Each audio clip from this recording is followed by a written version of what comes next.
I've talked about big sums of money being needed in order to get policy in place. Let's have a look at these headlines, which were sent in by a UKColumn viewer. So the Telegraph here, Jeremy Hunt faces Tory rebellion over 7 billion government spending on woke projects. And the Telegraph was here, but the Sun was also in on this. Woke waste, 7 billion of taxpayers' money splurged on woke roles and activities. Damning dossier reveals. Woke and broke. Jeremy Hunt faces Tory revolt as bombshell report reveals 7 billion of taxpayers' cash is wasted on woke projects. Now, initially, when I saw this headline, I found it difficult to grasp how the sum could be 7 billion, because you think about projects, you're not thinking about that scale. But this is the document. If we bring it up on screen, this is from Conservative Way Forward. It's just been published. You can see it on their website.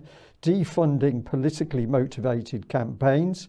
And if we bring in the introduction, well, we just have a look at the key bit here. This report, compiled and investigated over a period of months, details over 7 billion worth of savings that are to be had by the British taxpayer if the government stops funding the politically motivated campaigns that are dividing us and making us poorer. So very interesting that they've really got stuck into this subject. Here's some of the detail. Section 1 of the report concerns equality, diversity and inclusivity, EDI. What are we looking at? Cost to the UK taxpayer, 557 million. A year? That's a year, yeah. Looks at government grants to charities, a total of 778 million a year to charities. Okay. Section 3 examines EDI-related public procurement contracts, and we're talking about 212 million every year. Section 4 details the largest part of the investigation, Quangos, 5.49 billion every year. These items are costing the taxpayer over 19 million every single day. And it goes on here to talk about freedom of information requests, 6,000 of them put into public authorities. So some of them central government departments, some devolved local councils, universities, schools, health boards, armed forces. So it really does appear that they've done their homework in this. And if we go through the document very quickly, people can, as I say, go and see it in detail for themselves. We've got ending it's talking about, it's talking about a total of 427 million in this section here. This one here, 397 local councils across UK. On average, every council employs 2 full-time staff members and has an annual expenditure of 67,000. So that's multiplied across the councils. There's detail in each of these various cities, and they identify certain councils. Bradford City Council, representing the 13th most deprived area in the UK. And that's got a number of these roles, 125 at a cost of 665,000. And this is to actively promote these types of woke agendas? Yeah, and we'll show a little bit of this in a moment. I'm going to do this as quickly as I can. We'll come back to it another day.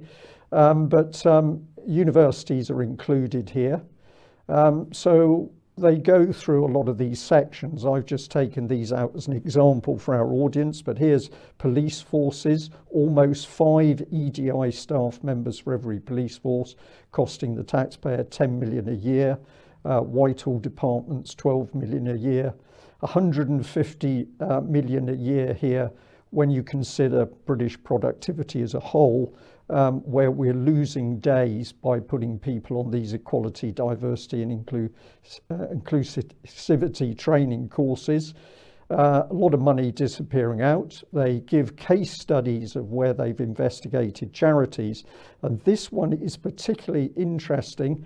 It says, however, charities are directing more and more resources towards politically motivated campaigns which offer no productive value to the taxpayer and which create unnecessary division and toxicity in our political discourse. I thought it was illegal for charities to pursue a political agenda. Well, I'm going to use a stronger word a little bit later, but this is part of what they looked at here. Between 2017 and 2021, the government has handed 203 million to charities that have vocally and vociferously criticised the government's plan to process illegal immigrants in Rwanda. 203 million. This is only part of what this document's talking about. And this goes on to talk about the huge procurement contracts going out. 30 million by NHS England, 10 million NHS Confederation, 9.4 million DEFRA, 800,000 General Medical Council. This is all for EDI training, which is not really going to help anybody at all. More details here when we're looking at local authorities. 500,000 disappeared, 227,000 disappeared in these sorts of courses. So vast amounts of money. And Quangos are also in there, and they say they're responsible for handling 265 billion of money associated with this sort of training every year. Higher education is involved. And we've got advanced higher education receives 14 million in public money from universities procuring its services. Now, there was a quote from this lady, Michelle Donnellan, the former education secretary. She said she's describing the scheme as a dangerous initiative that undermines scholarship, divides our society, and undermines the global standing of our university system. And I think now we're homing in on what this is really about. But have a look at the Arts Council of England, which parade themselves of upstanding in what they do for the culture of this country. 642 million they're swallowing up at the moment. And here it's talking about 196 organisations that they're involved in can be identified as politically motivated. Even High Speed 2 is spending huge amounts of money on EDI because it is influencing every single contractor that is involved with the main contract. If you do a little bit of research on this amazing piece of research, if you go to the BBC, as I did, and I put in 7 billion funding woke agenda, well, I came up with absolutely nothing. And I don't think I'm surprised because, of course, it's the BBC that's a major instigator of this type of training itself. But my criticism of the report is this. There are certain key questions that Conservative Way Forward didn't ask. The first, I think, is which department or departments are responsible for the EDI policy, which ministers are responsible for this policy, which civil servants are responsible for the EDI policy. And when we see this lady making her statement, I think she's underselling what's really happening, because if we're spending this amount of money to destroy the country, we're talking about treason. Okay, David, any thoughts on that? No, it was a very good report. We're seeing this everywhere, and it's been very clear for years that it is being funded centrally. It's funded through the government. The attack on our society is state funded. Right? Now, whether actually identifying who makes the decisions is actually much more difficult, but the funding is very clear. And we've seen, for example, the introduction of the whole LGBT agenda into Aberdeen City Council was one that I looked at, and they just hired an activist.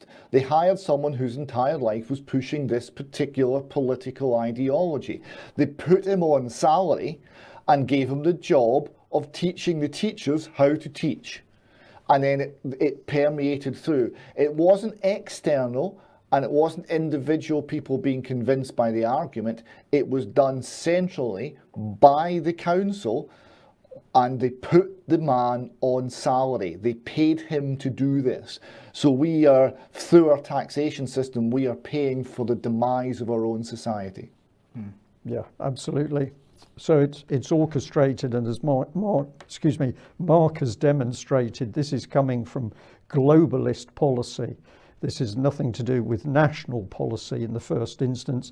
And indeed, somebody in our chat box earlier in the news pointed out that the policy which is corrupting the children that the mothers in Wales have been protesting about, ultimately that policy comes back to UN UNESCO policy. Okay, I'm afraid we're out of time. So